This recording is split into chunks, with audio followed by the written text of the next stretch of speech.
তো বন্ধুরা, বিশ্বের যে যেখান থেকে আমার এই ভিডিওটি দেখছেন, আশা করি সবাই ভালো আছেন। আমি আজকে অন্যতম একটি পাওয়ারফুল ভিডিও নিয়ে আপনাদের সামনে হাজির হলাম। আজকে আপনাদের সামনে যে বিষয়টা নিয়ে আলোচনা করব, এত সময় ভিডিওর থাম্বনেইলে আপনারা দেখেছেন, ঠিক দেখেছেন। আমি এই ধরনের ভিডিওগুলি দেই নাই। আমি এই ধরনের ভিডিওগুলি আমি চ্যানেলে দেওয়া বন্ধ করে দিয়েছিলাম।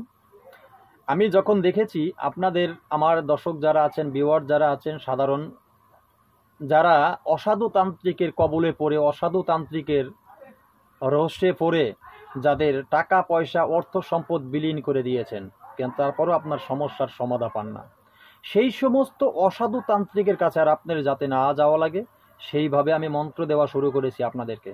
সেগুলি দেখে অনেকের শরীরে চুলকানি শুরু হয়ে গেছে। আর আমি অসাধু তান্ত্রিকদের কোনো কথা বললে, যারা অবহিত কাজ করে, যারা সমাজের ক্ষতি করে, যারা এই পৃথিবীর মানুষের শত্রু, সকল মানুষের শত্রু, সেই সমস্ত তান্ত্রিকদের কিছু বলতে গেলে যারা চুলকানি মনে করেন, যাদের শরীরে লাগে, তারাই অসাধু তান্ত্রিক। এগুলো আমার ভিউয়ার্স দর্শক যারা আছেন, তারা কমেন্টে খেয়াল করবেন, তারা আপনাদের তাদেরকে চিহ্নিত করে নেবেন যে তারাই অসাধু। যারা এই অসাধু তান্ত্রিক বললে যাদের শরীরে লাগে, যাদেরকে খারাপ বললে যাদের শরীরে লাগে, আপনি মনে করবেন আপনার সমাজে হোক বা অনলাইনে হোক, তারাই এই সমাজের খারাপ, এই সমাজের দুশ্মন, এই পৃথিবীর মানুষের শত্রু, প্রত্যেকটা মানুষের শত্রু তারাই। এগুলো আপনারা জেনে নেবেন। তো সেই অসাধু তান্ত্রিকদের হাত থেকে বাঁচার জন্য আমি আপনাদেরকে পাওয়ারফুল মন্ত্রগুলি দেওয়া শুরু করেছি। তাদের শরীরে চুলকানি শুরু হয়ে গেছে। তো অনেকে আমাকে অনেক হুমকি দুমকি দেওয়া শুরু করেছেন, অনেক কথা ইতিমধ্যে আমাকে বলতে শুরু করেছেন। তো যারা পারে তারা কুকুরের মতন খাউ খাউ করে না, তারা করে দেখায়, ঠিক আছে? তো যারা এ পর্যন্ত ক্ষমতা পেয়ে ক্ষমতার অপব্যবহার যারা করেছেন, তাদের ক্ষমতা বেশি দিন টিকে না। তাই তুমি অসাধু তান্ত্রিক, তাতে কোনো সমস্যা নাই। তোমার অসাধু তান্ত্রিক হতেও একটি সাধনা করা লাগছে, তাই না? যারা অসাধু তান্ত্রিক হয়, মানুষের খারাপ করে, প্রকৃত খারাপ করতে পারে, তাদেরও একটি সাধনা করতে হয়। কিন্তু যখন সেই অসাধু তান্ত্রিক অসৎ কাজের সাথে লিপ্ত হয়ে যায় একেবারে, তখন তার সেই ক্ষমতা থাকে না। তো যাই হোক বন্ধুরা, কথা বেশি বাড়াবো না, সময় বলে দেবে সব কিছু। আপনারা আমার সাথে আছেন, আমি আপনাদের সাথে আছি। আপনাদের যা প্রয়োজন আমি দেব, আপনারা শুধু বলবেন আমাকে। দেখি কোন অসাধু তান্ত্রিক কি করতে পারে। তো আজকে যে বিষয়টা নিয়ে আপনাদের সাথে আলোচনা করব, অত্যন্ত ভয়ঙ্কর একটি মারণ বান। এই মরণ বান বিষয়টা স্পষ্টভাবে বলে ফেললাম, কারণ এই বিষয়টা অত্যন্ত ভয়ঙ্কর। আপনি কিভাবে কাজটি করবেন সে বিষয়ে আলোচনা করব। তো বন্ধুরা, সঠিক মতো যদি কাজটি করতে পারেন, আমি আপনাদেরকে 1000% চ্যালেঞ্জ করে বলছি, 1000% চ্যালেঞ্জ করে বলছি, সঠিক মতো আপনি কাজটি করতে পারলে এর মুক্তি দেওয়ার মতন কেউ নেই। সেই সময় সে পাবে না, মুক্তি দেওয়ার সময় পাবে না। সে হোক যেই হোক, যে যত বড় যা কিছু হোক। কেউ যদি মনে করেন আমার শরীরটা আমি বন্ধ করে রেখেছি, কাটার মতন কিছু নেই, অনেক কিছু কাটার মতন আছে, আপনার কাছে হয়তো নেই, তাই মনে করছেন আর কিছু নেই। আপনি জানেন না কাটার মতন কিছু আছে কিনা। অনেকে মনে করেন আমি অনেক কিছু জানি, আমার তো বেশি কিছু কেউ জানে না। আপনি ভুল করছেন। আপনার তো অনেক বেশি জানলেওয়ালা এই পৃথিবীতে আছে। আপনার মতন কুকুরের মতন কেউ খাউ খাউ করে না। তারা চুপ করে ধৈর্য সহকারে তারা বসে থাকে, প্রয়োজনে তারা ব্যবহার করে। তো যাই হোক, এই বিষয়ে আজকে আলোচনা করব কিভাবে। আজকে এই একটি যন্ত্রম দেব, এই যন্ত্রমটি কিভাবে আপনারা অঙ্কন করবেন, কোথায় বসে অঙ্কন করবেন, কোথায় বসে অঙ্কন করে কোথায় রাখলে এই বানটি আপনার চালান হয়ে যাবে। তো বন্ধুরা, সে বিষয়ে জানতে হলে অবশ্যই ভিডিওটিকে স্কিপ করবেন না। সঠিক নিয়ম মতন কাজ করতে হলে ভিডিও যদি স্কিপ করেন, আপনি সঠিক নিয়ম জানতে পারবেন না। সঠিক নিয়ম জানতে না পারলে আপনি সঠিক কাজও করতে পারবেন না। আপনি ভুল নিয়ম শুনে ভুলভাবে কাজ করলে কাজ আপনার হবে না। তাই ভিডিও বারবার বলে কেউ স্কিপ করবেন না। আর আমার এই চ্যানেলটি একটি প্রশিক্ষণীয় চ্যানেল। এই চ্যানেলে তন্ত্র মন্ত্র যন্ত্র গাছগাছায় রোগমুক্তি বান বিদ্বেষণ বশীকরণ উচ্চটার মারণ থেকে শুরু করে সব ধরনের ভিডিও আমি আপলোড করে থাকি।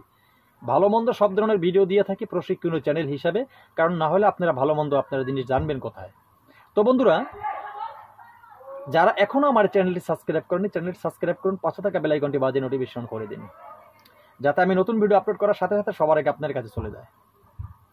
তো বন্ধুরা, আশা করি বুঝতে পেরেছেন। তো এখন বলি, এই যন্ত্রটি অবশ্যই ভিডিওতে আমি দিয়ে দেব।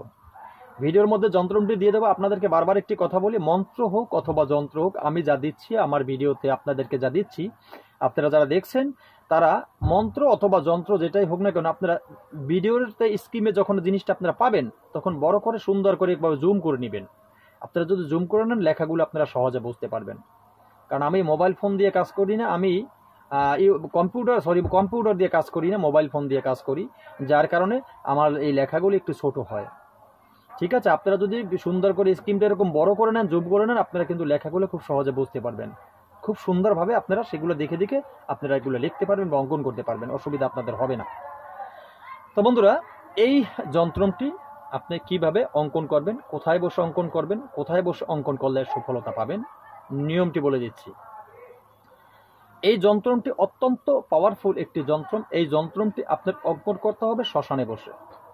শ্মশানে বসে এই পুরো কাজটি আপনার করতে হবে। শ্মশানে বসে আপনি অমাবস্যার রাত্রে আপনি উলঙ্গ হয়ে, কোনো কাপড় আপনার সাথে থাকবে না, উলঙ্গ হয়ে বসে পেঁচার রক্ত, একটি পেঁচা আপনি সংগ্রহ করবেন। পেঁচাটি আপনি বিশেষ করে শনিবার, মঙ্গলবার, অমাবস্যায়, পূর্ণিমায় সংগ্রহ করতে পারলে ভালো। তো না, অমাবস্যা পূর্ণিমায় যদি না পারেন তাহলে আপনি শনিবার, মঙ্গলবার একটি পেঁচা সংগ্রহ করে রাখবেন। তো পেঁচা সংগ্রহ করে রাখবেন, ওই পেঁচার রক্ত দিয়ে আপনি শ্মশানে গিয়ে উলঙ্গ হয়ে এই যন্ত্রটি আপনি অঙ্কন করবেন। এখন এই যন্ত্রটি আপনি কিসের উপর অঙ্কন করবেন সেটা তো জানতে হবে আপনার, না হয়তো আপনি কিভাবে অঙ্কন করবেন।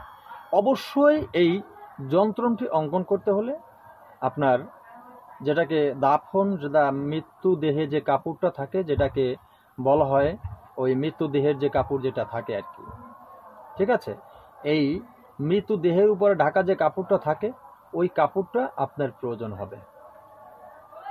ঠিক আছে, ওই কাপড়টা আপনার প্রয়োজন হবে, ওই কাপড়টা আপনার সংগ্রহ করবেন। সেটা আপনি শ্মশান থেকে সংগ্রহ করতে পারেন, আপনি সেটা কবরস্থান থেকে সংগ্রহ করতে পারেন, যেখান থেকে আপনার সংগ্রহ করেন। তবে শ্মশান থেকে সংগ্রহ করাটা খুব সহজ হয়, সেটা খুব ভালোভাবে আপনারা করতে পারেন। ঠিক আছে, তো এই কাপড়টা আপনারা সংগ্রহ করবেন। সেই সাদা কাপড়ের উপরে এই যন্ত্রটি অঙ্কন করবেন পেঁচার রক্ত দিয়ে। তো উলঙ্গভাবে এই কাজটি করবেন। অঙ্কন করা যখন হয়ে যাবে এরপরে কি করবেন, সেই যন্ত্রটি অঙ্কন করার পরে এই যন্ত্রটি আপনি একটি জায়গায় রাখবেন। আপনি কোথায় রাখবেন, কিভাবে রাখবেন, কি করবেন সে বিষয়ে আর আমি ভিডিওর মাঝে বলবো না। সেটি জানতে হলে অবশ্যই আমার সাথে যোগাযোগ করবেন, আমি আপনাদেরকে প্রাইভেটভাবে সেটি বলে দেব। ভিডিওর মাঝে বলবো না, বলতে গেলে অনেক অসাধুতান্ত্রিক, অনেক দুষ্টতান্ত্রিক, অনেক দুশ্চরিত্রতান্ত্রিকদের হাতে চলে যাবে এই যন্ত্রটি। সঠিক নিয়ম আমি বললাম না, এখানে রেখে গেলাম। বন্ধুরা, আজকের মতো ভিডিও এখানে শেষ করি। নতুন ভিডিও নিয়ে আসার আগ পর্যন্ত সকলে ভালো থাকবেন। আল্লাহ হাফেজ।